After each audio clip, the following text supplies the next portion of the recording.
This is the small town of Aztec, New Mexico, located about 2.5 hours northwest of Albuquerque, depending upon how fast you drive along the often deserted highway. It's close to the Four Corners area, that geographic landmark where the states of Utah, Arizona, Colorado, and New Mexico intersect one another. Like most places, it has a story to tell. With Aztec, however, that story goes far beyond the norm. You might even say that the Aztec story is truly out of this world.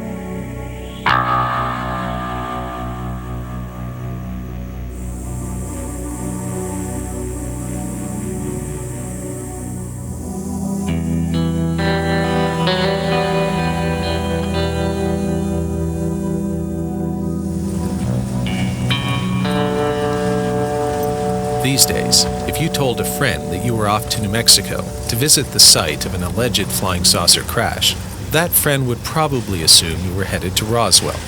For the past 3 decades or so, this has been a pretty safe assumption, as the Roswell incident has become an integral part of American pop culture. But travel back in time to the late 1940s and early 1950s, and your friend would have assumed that you had a different destination in mind. Because long before Roswell became the most famous UFO incident, there was Aztec, the first of the crashed flying saucer stories. The gist of the Aztec tale is that in 1948, a flying saucer complete with anywhere from 14 to 18 bodies crashed in Aztec, New Mexico, and recovered under cover of high secrecy by the US military. And in various formats and permutations, the tale's been circulated for the last 50 years. Some people consider it to be an outright hoax. Some people are sitting on the fence. Other people consider it to be genuine. Some people consider maybe it's a genuine incident, but it occurred somewhere else. The timeline of Aztec would be a report from the oil field workers a little after 5 a.m. on March 25th, 1948. Basically, the first report came in as a large brush fire on a mesa off of Hart Canyon Road. As the oil field workers got out there, they discovered a large disc, approximately 100 feet in diameter, sitting on top of a mesa. That had nothing to do with the brush fire, but because of the oil drip tanks out there at that time, people from El Paso Oil Company were notified that they should get out there to investigate the fire and any subsequent danger it could pose.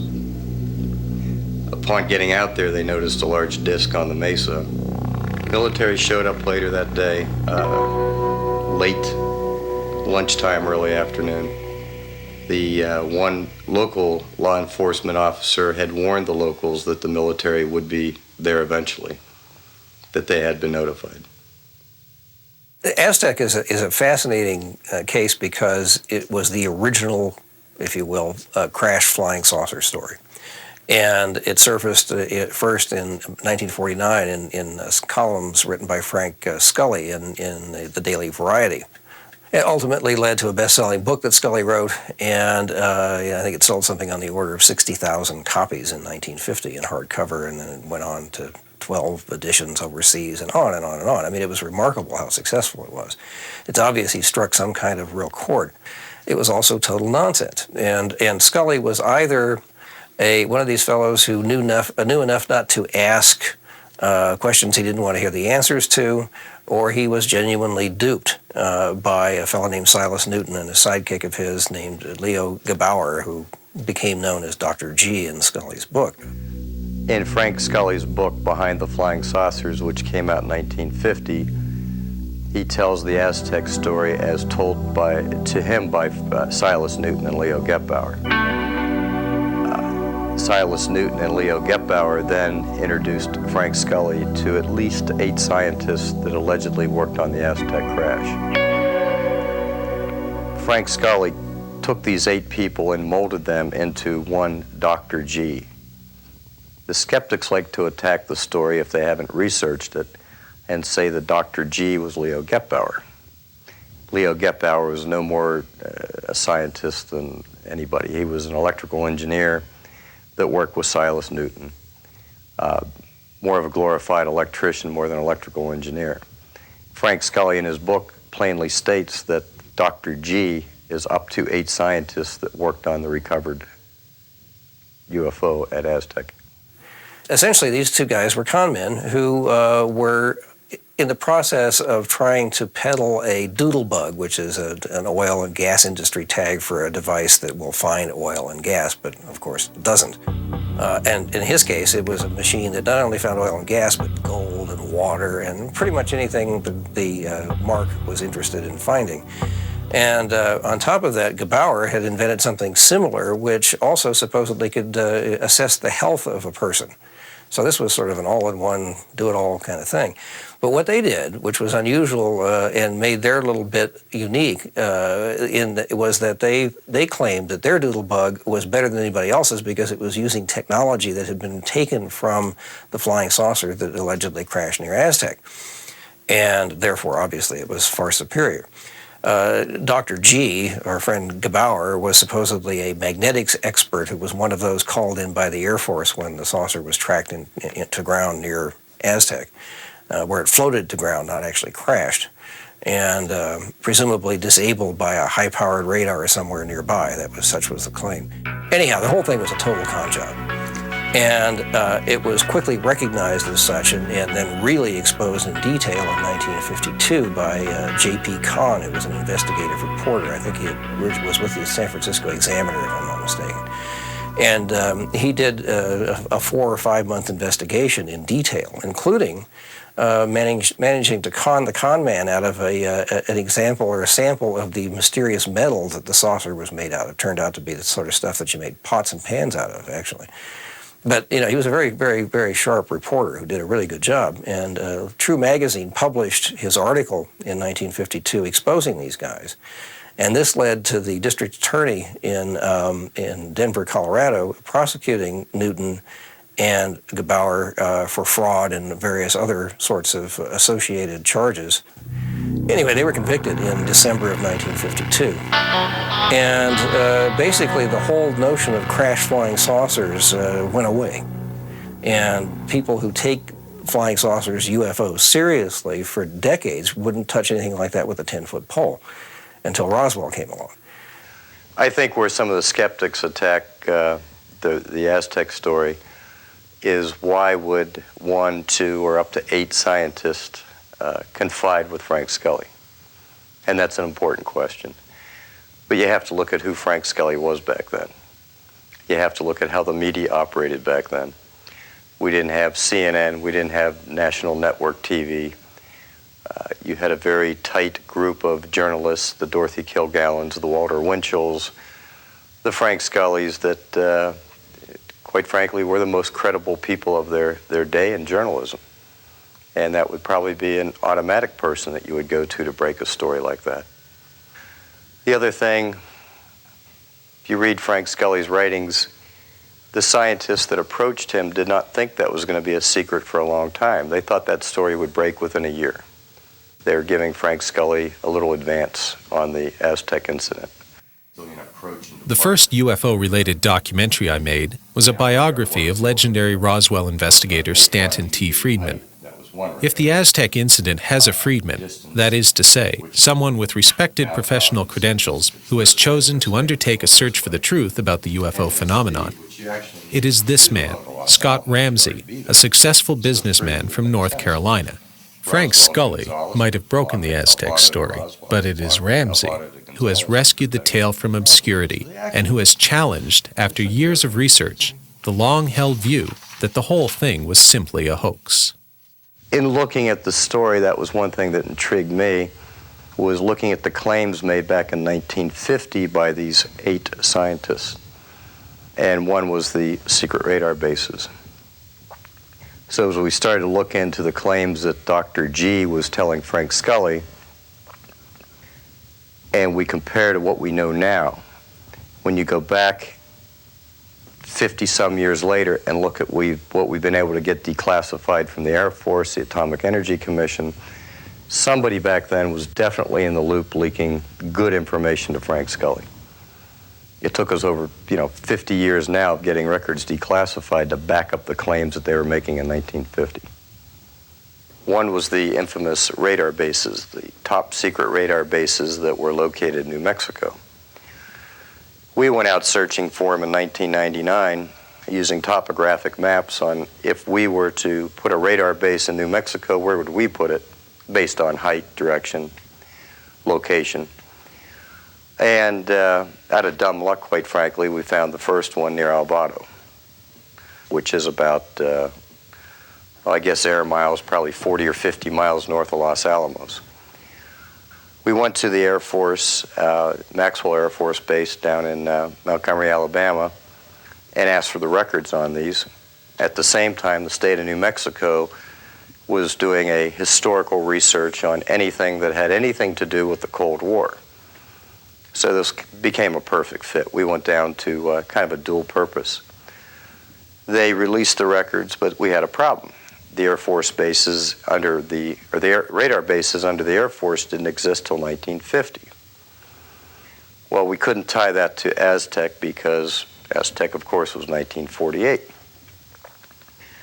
Looking at the records in great detail, we saw things like the first quarterly report for their capital expenditures. They needed a roof, they needed a water heater, they needed some improvements in electrical work, mainly some transformers.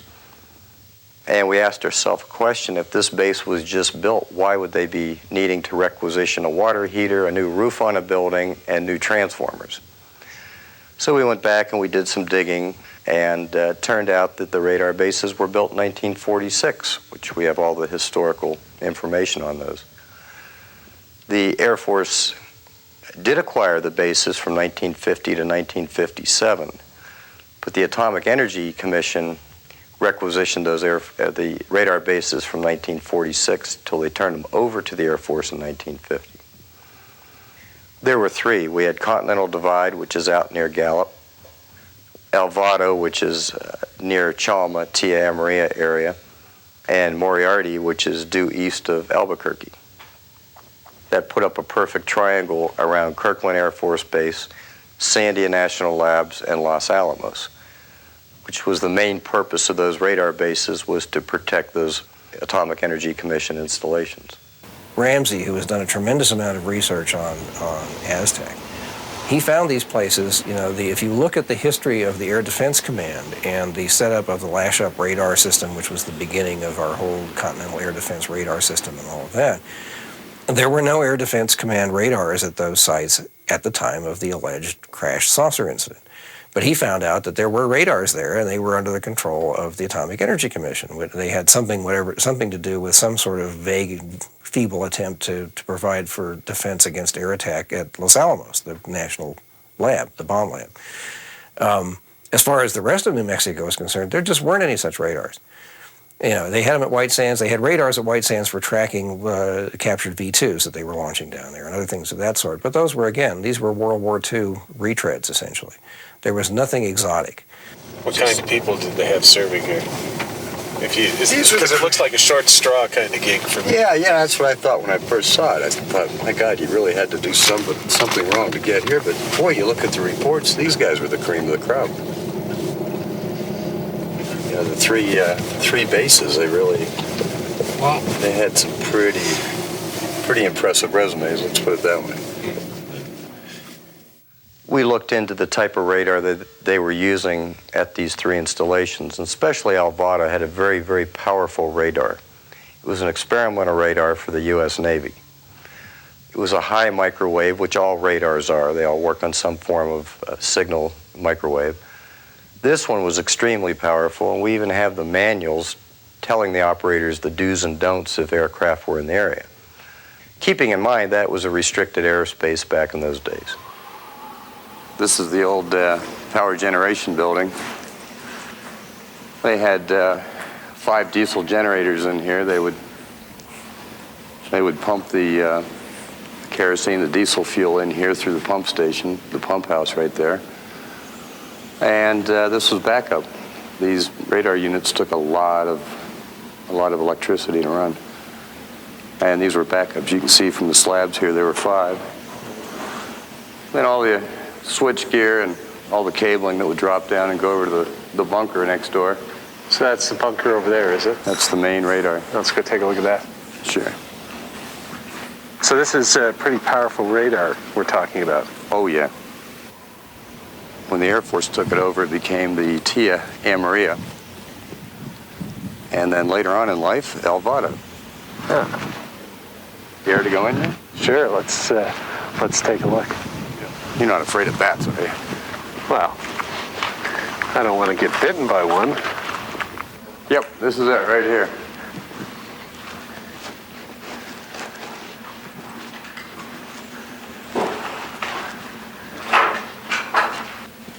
Probably won't want to go back in there.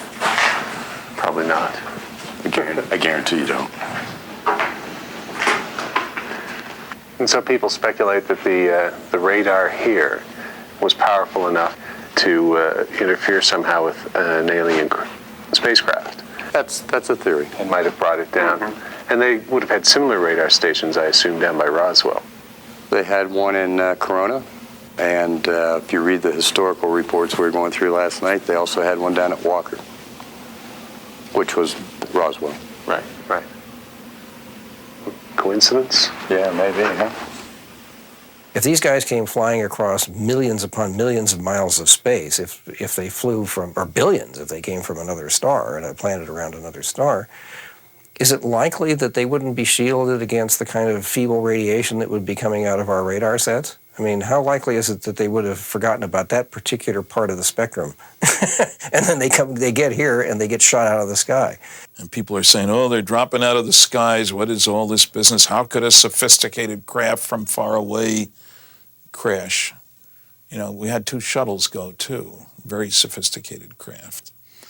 I think they may have run into the unexpected, whether it was a radar beam or all kinds of other things. Accidents happen. That's the way it is. And I think if you look at the mothership descriptions, these huge monster UFOs, if you will, which are seen to have little ones going in and out of them, one big vehicle could carry a whole bunch of these little vehicles.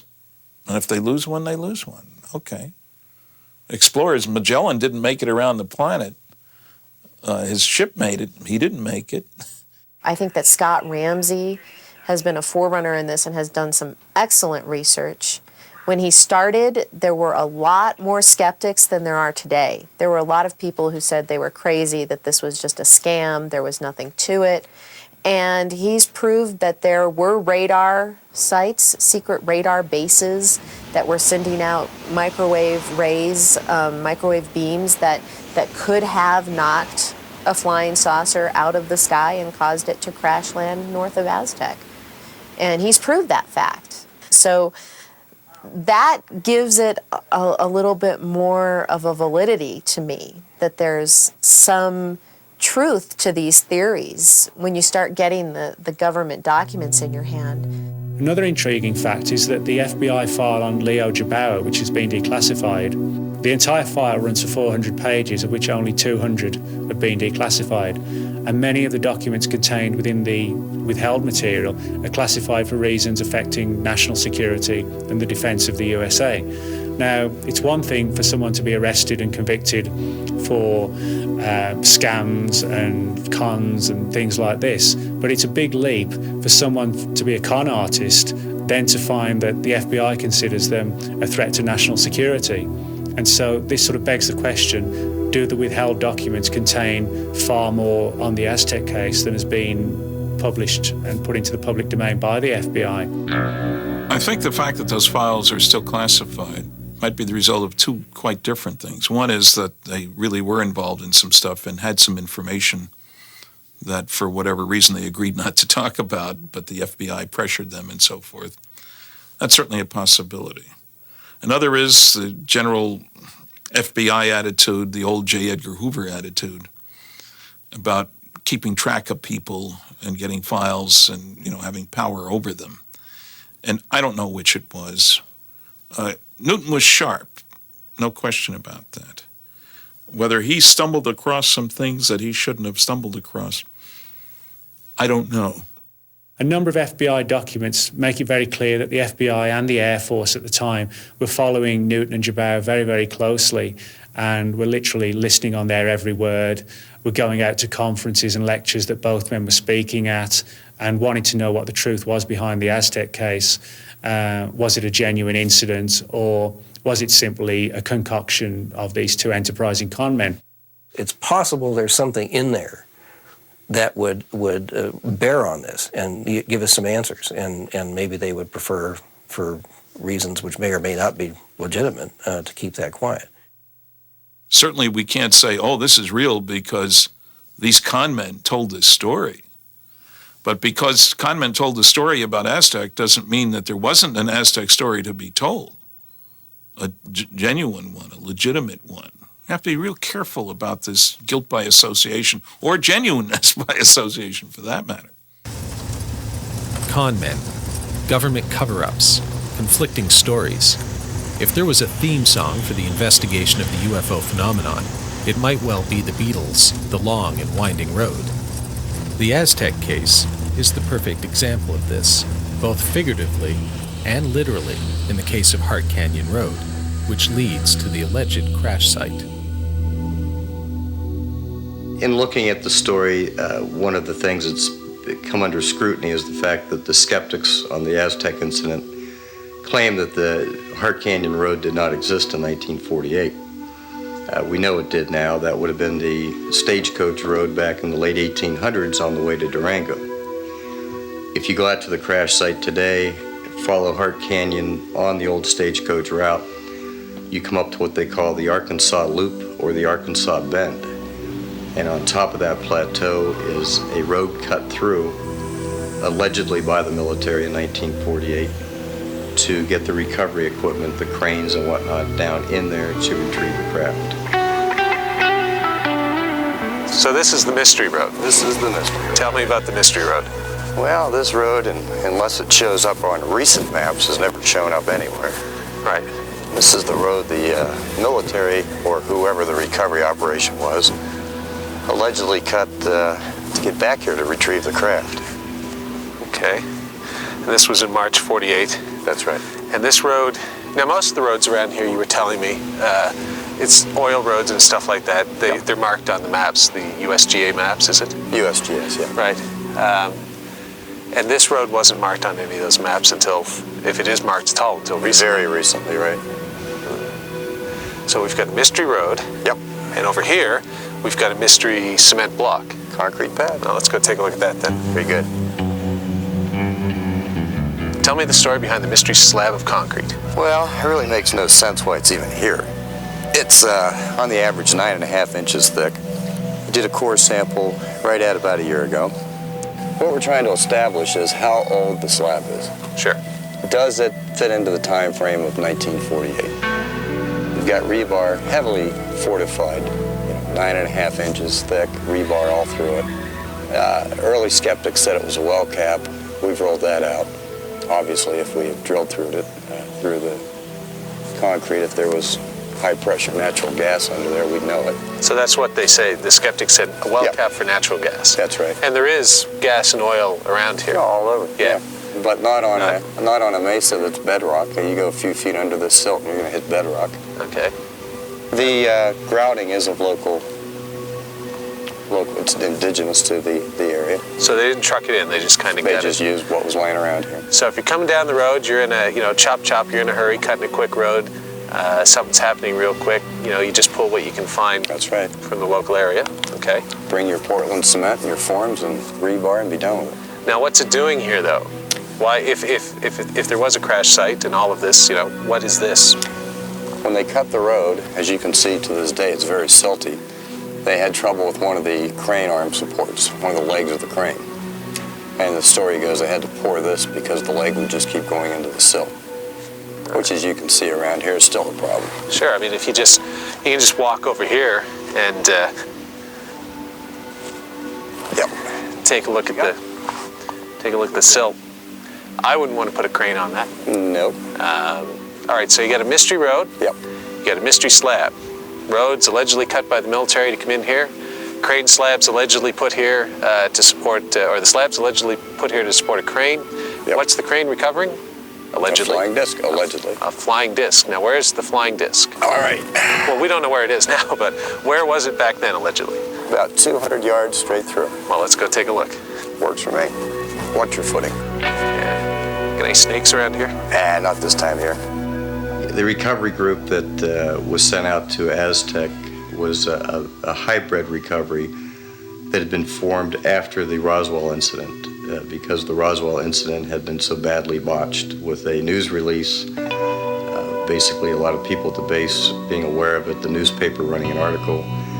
And after the Roswell incident, this newly recovery group was formed. This would have been a very, very elite group, so they would never have another Roswell incident where they had some young guys at a base, even though the 509th was a top-notch base with top-notch people. It was 8 months later, and Roswell kind of got botched, the news release, the press release.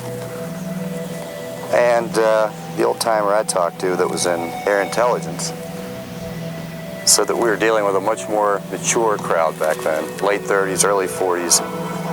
So they would never have the... They'd never have another Roswell. Yeah, Press releases exactly. going out, young PR officers and that sort of thing. Right. This was one of the best recoveries they had done to date. I think Aztec is certainly part of the cover-up. I think after Roswell, they got much better at covering things up, making sure that they monitored flights of vehicles so that they would get there first, remembering that New Mexico is not highly populated. I mean, even today it's less than maybe 2 million people in the 5th largest state, mind you. I think that the government made it a strong policy. They set up MJ-12, and they put the clamps on. And part of the keeping secrets is to lie and misrepresent and misdirect. That's standard practice. You know, again, New Mexico, when the first atom bomb was exploded, July 16th, 1945, it was seen from 100 miles away. It was a pretty big bang.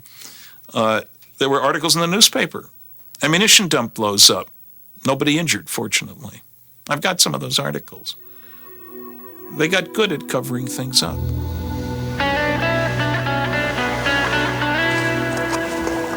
What we feel, based on all the reports, this would be the epicenter of the crash site right here.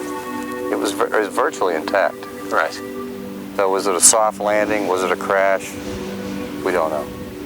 Now, there's a plaque over here. So this is a commemorative plaque of the alleged incident.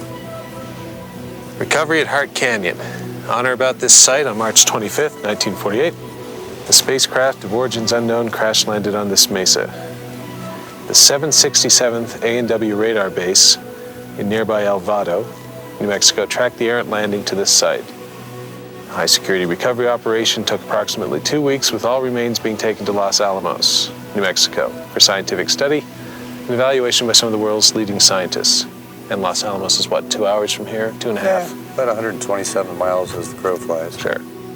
The recovery of this craft by the U.S. government and military was one of the most secretive recoveries of spacecraft with origins unknown since the similar recovery in Roswell, New Mexico, 8 months earlier. Sadly, all occupants, as many as 16, died as the result of this crash, making full disclosure of both purpose and origination all but impossible. That was put here in 1999. 3 years after the symposium started. 1 year. Oh, right. Yeah, 1 year. 98 was the first year. Right. So this is it. Not much to look at, but No, not really. who knows what happened here. A lot of twisted dead trees, a lot of broken off trees, and a big open space that had about 35 feet wide, 110 feet long. The only question is, What crashed here? did anything crash here? Yeah. All right. I love visiting New Mexico, not just because I'm interested in the UFO phenomenon, but because its vast, empty spaces are so different, so alien, one might say, to my home, Halifax, Nova Scotia, a bustling cosmopolitan seaport on Canada's east coast. Out here, I sometimes feel that I'm at the edge of the world. And yet, there are similarities between New Mexico and Nova Scotia. Friendly people, for example, that might not be readily apparent, but which do exist. These common elements are also present in the Roswell and Aztec UFO incidents, no matter how much the skeptics might tell you otherwise. Let's do a comparison of Roswell and Aztec. Roswell made the front page of many, many newspapers across the country. We had an intelligence officer who was given the release to go ahead and release the information to the press, later retracting it the next day. Aztec, we may have one newspaper article that made it out that has conveniently disappeared out of the archives. You hear the argument, we don't have eyewitnesses at Aztec.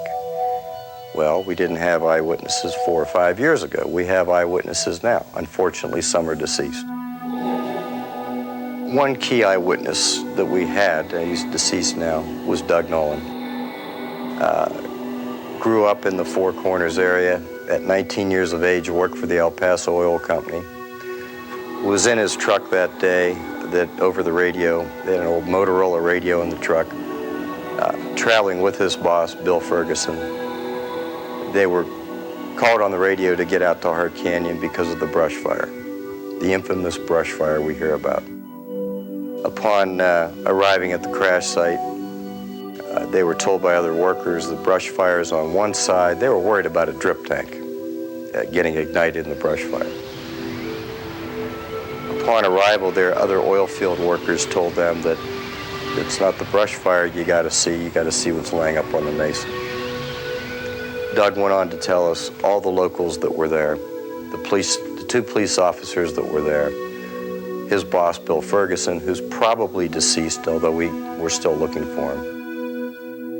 I had the luxury of interviewing Doug back about October of 2003, and he passed away December 7th. That we have an eyewitness. We have a deathbed confession. Doug had had 6 strokes from June until October. Was very slow and methodical in recalling the incident and appeared to be very credible in the interview. In the late 90s, early 2000, we were contacted by a gentleman, Ken Farley from Bat Cave, Arizona. And Ken wanted to talk to us. He was in very bad health. Randy Barnes and I met down in Phoenix, rented a car, drove up, interviewed Ken for probably 3 hours, took very good notes. Ken was very ill, on oxygen. He has since passed away. Ken told his side of the story that he was in Durango, passing through to San Diego, fresh out of the military. Met a friend in Cedar Hill, a drop-off point where he was to pick him up and keep traveling to San Diego.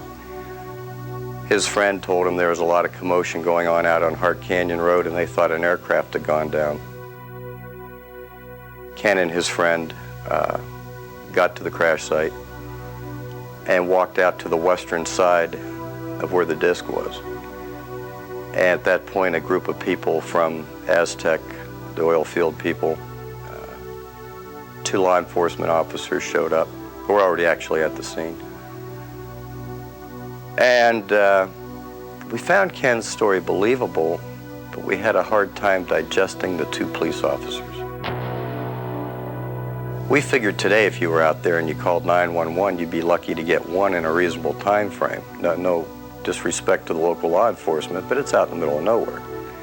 And the fact that there's 2 police officers out there, we had a little bit of a problem with. We didn't write off his interview. We kind of parked it over in the holding pen until we got more eyewitnesses.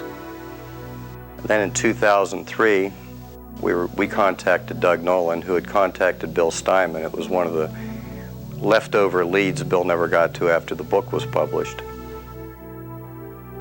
Doug told an interesting story, which was very believable, backed up with names of other local residents. But about 3/4 of the way through the interview, he mentions the other police officer. And I stopped Doug and I said, "What other police officer?" He said, "Well, we had the local police officer and then another gentleman, young guy." Well, Doug was 19 at the time and said that police officer was about his age, slightly older. That police officer didn't seem to intermingle with the locals. So Doug went over and talked to him, and he said he was from the town of Cuba, New Mexico, which is southeast of Aztec. That police officer claimed he had followed the craft that night up what is now 550, the old Highway 44. We dug into the details as best. Doug, again, was dying. He had had 6 strokes since past June. Doug also said he was going through who was at the crash site that day. Could remember all but 2 people because he didn't know who they were.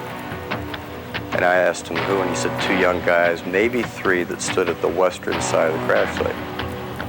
At that point, that tied in Ken Farley's story, also backing up his claim about the 2 police officers. So we had stories that were now starting to connect with witnesses. In the winter of 2002, I was contacted by Glenn Pace. Glenn Pace was born and raised in the Farmington area. Subsequently, he was interviewed extensively by Linda Moulton Howe. Told a very interesting story as a young man delivering papers a day or 2 after the Aztec crash. Back then, the local paper was called The Hustler. Since then, it's now the Farmington Daily Times. Glenn recalls delivering papers with an article on the cover of The Hustler referring to ranchers find disc on ranch in Hart Canyon Road. At that time, that is one of a few years of The Hustler there is no archived microfiche on. Years later, Glenn Pace was working down at White Sands Missile Range, now White Sands Proving Ground, and worked with Otto Kraus, who was a very well-known scientist of his day, passed away in the early 90s. And Otto Kraus asked him where he was from, and when Glenn said the Farmington area, night after night of working out on the test range, they got to know each other pretty well. And Otto said that he was somehow involved in the Aztec UFO recovery. And doing research and looking into Otto Kraus's background, I believe he would have been somebody you would have included in that. He was a very brilliant man of his day. Otto made reference to Glenn that the Aztec recovery was one of the best ones the military had done. Again, using words close to, we didn't botch it like we did in Roswell. March 27th of 1999, I was contacted indirectly by Fred Reed. He had contacted the Daily Times and the Aztec Public Library and sent a very nice letter. He had attended the 97 symposium. And I subsequently sat down on the phone and talked to Fred for quite a long time. In 1948, he worked for the OSS, predecessor to the CIA. And Fred and his crew was dispatched to the Aztec crash site. After the crash was removed, matter of fact, there was no discussion of a UFO or a flying disc. They were told to go out and do a final cleanup of the site and to absolutely map and survey with great precision the entire area. And when talking to Fred, I asked Fred, well, what were your thoughts? What did you think when you and your crew got here? And he said, actually, we thought a plane had crashed, which would make sense with all the air traffic over the state of New Mexico, military at that time. He described the mesa back then, having just been there a couple days before, looking back to 1948, that there had been large equipment out there, which they were told to not really re-landscape, but kind of retexture, get rid of all the heavy equipment tracks. Clean up anything left behind, K-ration cans, whatnot, which, by the way, later we did find some 18 inches down in the soil. Map the entire area, make sure cleanup was well done, nothing left behind, and move on, which was not unusual for his group in the OSS.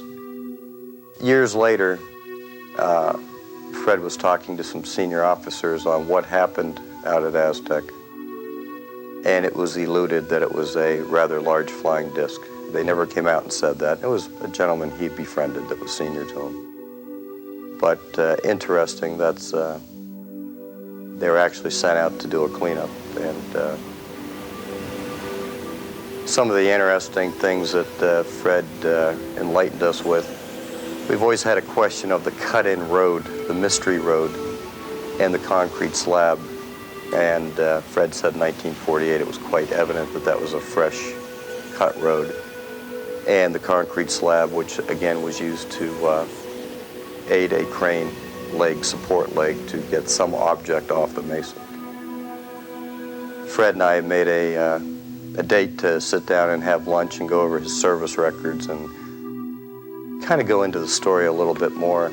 And unfortunately, he died of a massive heart attack about a month later. He died in March of that year. April of that year.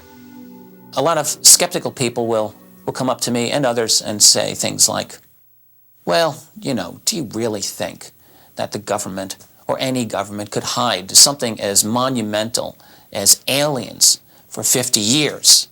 You know, you give them too much credit. They're not that good. Our governments are not that smart. They can't keep a secret. You hear this all the time. I think that's utter nonsense. I think to ask this question betrays a real lack of understanding about how secrecy operates. For instance, to answer the question, can such a secret be kept? The true answer is yes and no. It's really both.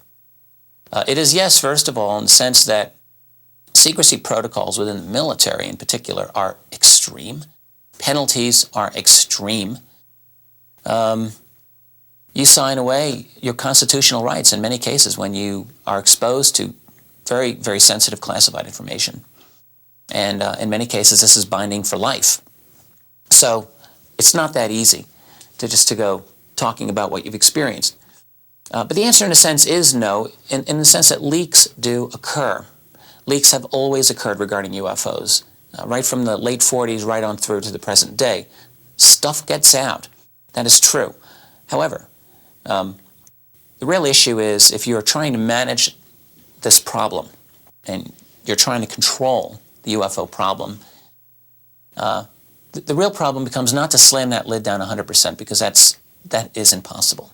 The real issue, it seems to me, is to neutralize or make useless information that does come out.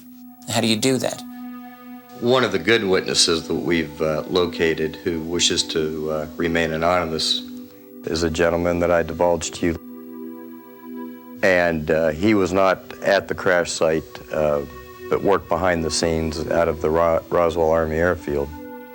Basically, his job was to review personnel records of the up to 200 people that worked on the recovery, and to make sure that their personnel files would not reflect that they were at the crash site. In other words, making sure that if years down the road somebody made that claim, that they could show through their personnel files that they were nowhere near the area. Like the Jesse Marcel case of Roswell, this individual didn't find us, we found him. Apparently, a lot of the UFO reports that were not going to Blue Book, that were going to this Air Force intel, were going to him. And as luck would have it, when we found him, he was still alive and was up until a few months back. The skeptics maintain that this is all hooey, that you could never keep a flying saucer crash secret, that someone, whether on the recovery team or a civilian witness, would talk about something as big as Roswell or Aztec. But would they? And if they tried, who would really be listening? One of the most intriguing ones I investigated occurred in early 1964 and involved the recovery of a small triangular-shaped object from a Midlands forest. And in this particular case, I tracked down various witnesses who recalled seeing military cordons and police cordons turning people away from the area. One witness who stood out more than any other literally stumbled upon the recovery scene of this object, which was being loaded aboard a military transport vehicle. And he was treated quite roughly by the military, had his camera and film confiscated, and was warned not to talk about this incident. This was February 1964, and he spoke to me in September 1996. And when myself and a colleague went to interview him, he'd had this, just before we arrived, he'd had this rather bizarre and kind of threatening telephone call from the Ministry of Defence, ordering him as a civilian not to talk to us about this particular case. And it did put him off speaking. He was quite frightened by it all. And of course, we hear accounts like this very often within the UFO subject, and you need to investigate each one on its own merit. What we did, through various checks and things like this, we were able to determine that he had indeed received a telephone call from the Ministry of Defence, one specific branch called the Ministry of Defence Guard Service. Now, this man is now in his 70s, and he's just a retired washing machine repairer, living on his own in a small apartment, and he gets a phone call from the Ministry of Defence Police at 9 o'clock in the morning, warning him not to talk about an incident that he was involved in 40 years previously. Unfortunately, we were able to verify the incoming details of this telephone call to confirm that he did receive it. And so this kind of begs the question, what kind of incident could be of paramount importance to the British Ministry of Defence that 40 years after it occurred, someone is still keeping watch on the people who are involved in the case, to the extent that they're being told not to talk to civilian UFO researchers. And the fact that we arranged the interview by telephone, then that sort of brings up all sort of other scenarios about telephone monitoring operations to keep this story under wraps. And as sceptical as I was when I first got into the subject, even for me now, you know, I've had events and occurrences like this happen so many times that, you know, I believe there is a concerted effort on the part of a covert organisation buried incredibly well within the intelligence community to keep watch on the more sensitive and sensational aspects of the UFO subject. I think there really was a crash there. I think that Scott has gathered a lot of witnesses. I think we've got more to find. And of course, we're racing the undertaker and losing the race most of the time. Several important witnesses have died within the past year. I personally think that New Mexico would have been a prime target for any alien visitors. I mean, I make one assumption about all civilizations out there, as well as here for that matter, that they're concerned about their own survival and security. That seems to be a natural part of the development of any advanced civilization. Okay, that being the case, you have to keep tabs on the primitives in the neighborhood. But only close tabs, frequent visitations, detailed investigations, when they show signs of being able to bother you. At the end of World War II, there were 3 signs that soon these idiot earthlings, this primitive society whose major activity is tribal warfare, we don't look far to see that it's still that way, you don't need to look far for that, would be moving out, soon meaning 100 years, which on a cosmic timescale is nothing. The 3 signs were clearly nuclear weapons.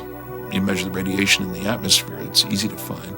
V-2 rockets, which obviously weren't being used to carry mail back and forth between Germany and England, and powerful electronics, radar systems in particular, which suddenly appeared on this planet. It used to be AM radio, which sticks around the planet, and now suddenly you've got radar beams that go outside. We're obviously moving along with development of electronic systems. I don't think it's any coincidence at all that the only place on the planet where you could check out all 3 of these technologies in 1947 and 48 was southeastern New Mexico. That's where the first atom bomb was tested, Trinity Site on Alamogordo Army Airfield, White Sands Proving Ground, if you want to call it that. The V-2 rockets were all being tested there that we had captured from the Germans, and we were modifying some to go up much higher and things like that. And that's where we had our best radar to track the rockets, which sometimes went south instead of north, even though they were supposed to go north. I would be flabbergasted if aliens weren't checking out the place. So, New Mexico would have been a natural place for aliens to visit. But Roswell and Aztec remain controversial at best. Is there a related UFO incident that even the skeptics can accept as real? As it happens, there is, and it occurred just a few miles from Aztec in Farmington, New Mexico. The Farmington Armada case is a classic in ufology.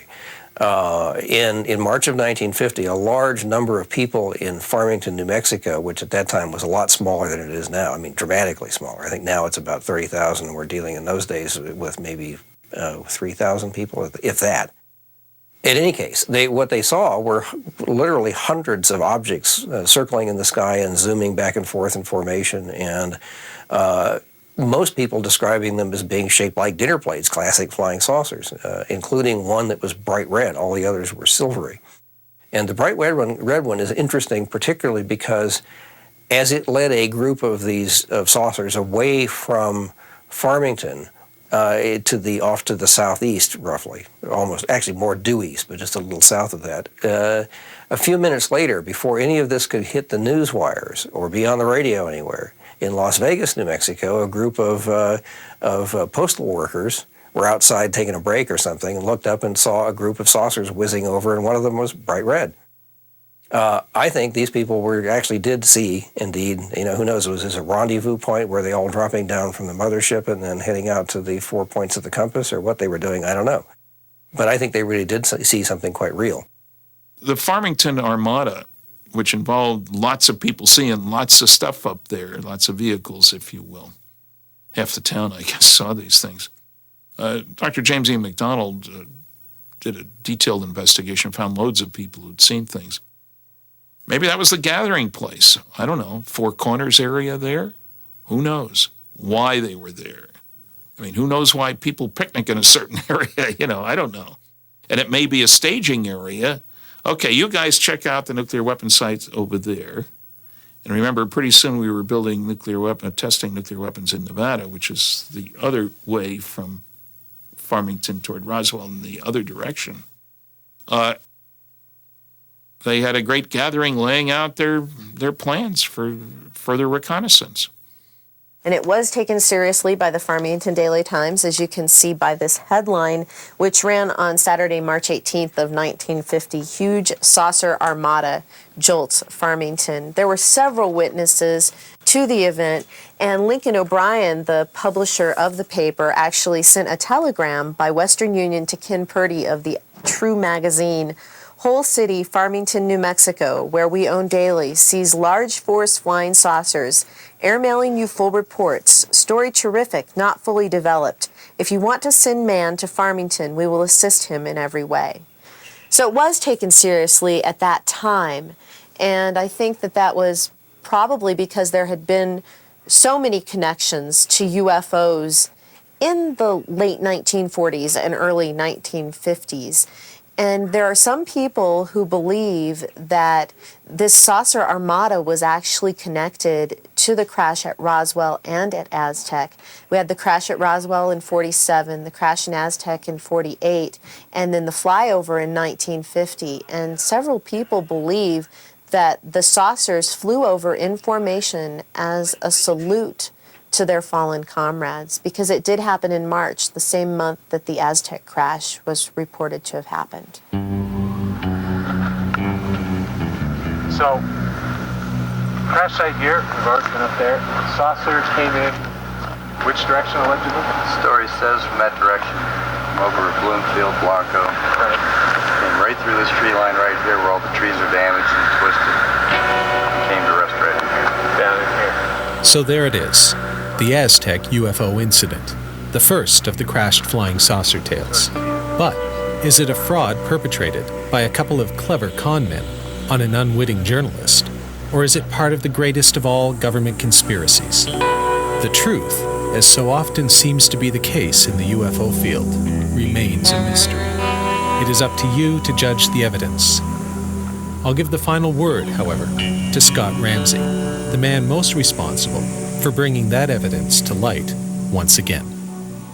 In concluding with the Aztec incident, you have to look at, I think we certainly have, look at the original story, look at what the skeptics have to say, take the original information that Scully published in 1950, which we've done, and then digest it from there. And I think we've proved beyond a shadow of a doubt that somebody with incredibly good insider information was telling Frank Scully a story. We've got a lot more research to do on the Aztec incident, there's no doubt. If our research shows that Aztec was a tall story that got out of control, we'll be the first ones to come forward and say that. But until then, it's an open case, it's an open mystery, and we're going to keep going on it.